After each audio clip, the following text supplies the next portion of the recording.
Good evening, Range of Beauties, and welcome to the Pink Politics Show. The Democratic Party's worst nightmare has come true. Reparations denier and radical far-left socialist Bernie Sanders scored a narrow victory in the New Hampshire primary a little over a week ago. His success left the Democrats and their mainstream news media allies in consternation for what seemed to be days. If the New York Times, the unofficial newspaper of the Democratic Party, wasn't still pretending to be objective and impartial, they would have reported Sanders' win as a nightmare story with shock horror headlines that probably would have said, "Center-leftism is dead. Sanders' victory is nothing but a resounding loss for a deeply divided Democratic Party." However, as we've just said, the New York Times purports to be a balanced presentation of information about American politics and social events.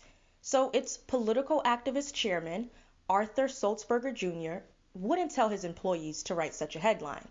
But believe it or not, that's what both he and they really thought and wanted to say. You know, it's going to be interesting to see how long Sulzberger's paper pretends to be even center-left as the post-impeachment drama escalates.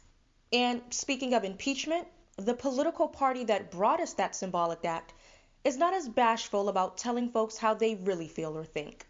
Democrats from Hillary Clinton to Elizabeth Warren have hurled insults at Sanders ceaselessly, and unsuccessfully, I might add.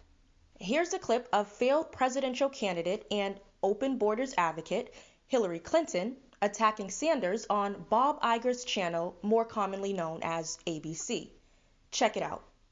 We turn now to that new documentary, Hillary Clinton Unplugged and Unleashing, tonight on so many topics, including her former rival, Senator Bernie Sanders, saying, quote, nobody likes him, nobody wants to work with him, and refusing to say whether she'll endorse him if he's the 2020 nominee.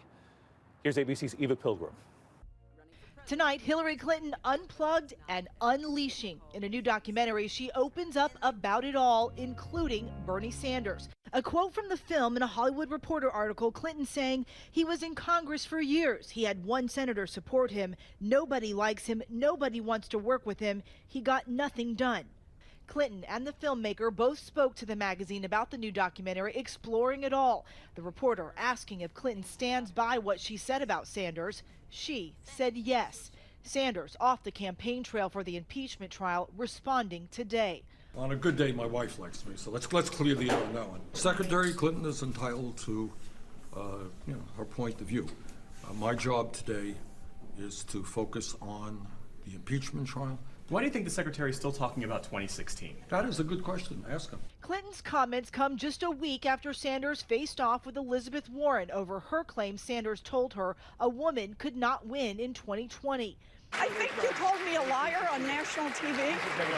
I think you called me a liar on national TV. Clinton was asked about that too, saying it's part of a pattern. If it were a one-off, you might say, okay, fine. But he said I was unqualified. I had a lot more experience than he did and got a lot more done than he had. But that was his attack on me.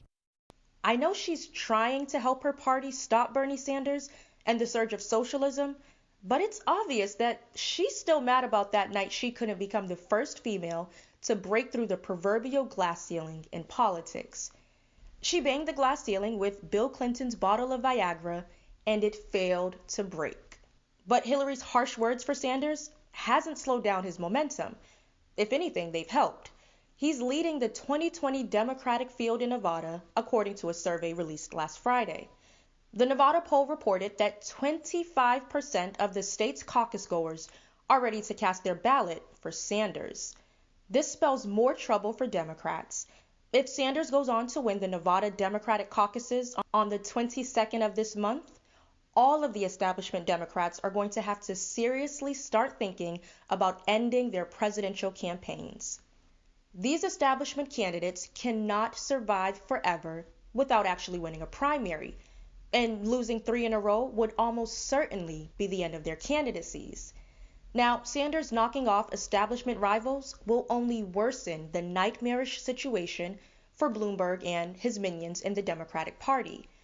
They think that Sanders is not electable in the general election to be president, and nominating him would secure Trump a second term. You know, I can hear Bloomberg and Steyer calling the self-described Democratic Socialist candidate a bridge too far for the vast majority of white working-class swing voters. They know that the white electorate will not vote in large numbers for a candidate who promises to deliver free college to what they call undocumented immigrants. But Democratic leaders fretting about whether Sanders is electable to white working-class swing voters implies that he has the support of Black American voters, and he doesn't. Once again, the Democrats are taking Black American women voters around the country for granted, and that's a huge mistake because no one should take our votes for granted. The Democrats need to understand that Black American is not synonymous with the Democratic Party. In other words, we're not automatically Democrats. Democrats, from the city council candidates to the presidential nominee, must earn our vote, just like the other political party, by presenting policies that will help us and our communities. And so far, the Democrats haven't done that. Their candidates still seem like they don't have a specific plan for winning over Black American women voters. This has been on display throughout the entire election cycle. And most of the Democratic candidates are a definite no-no from the start. I don't know if the Immigrant First Democrats and their mainstream news media allies know, but Bernie Sanders will not get Black American women votes, for many reasons. Two of them being that he doesn't support reparations and a Black agenda. In fact, it's probably safe to say that the Republicans will control the presidency, the Senate, and the House for the first time since 2018, the morning after the 2020 election.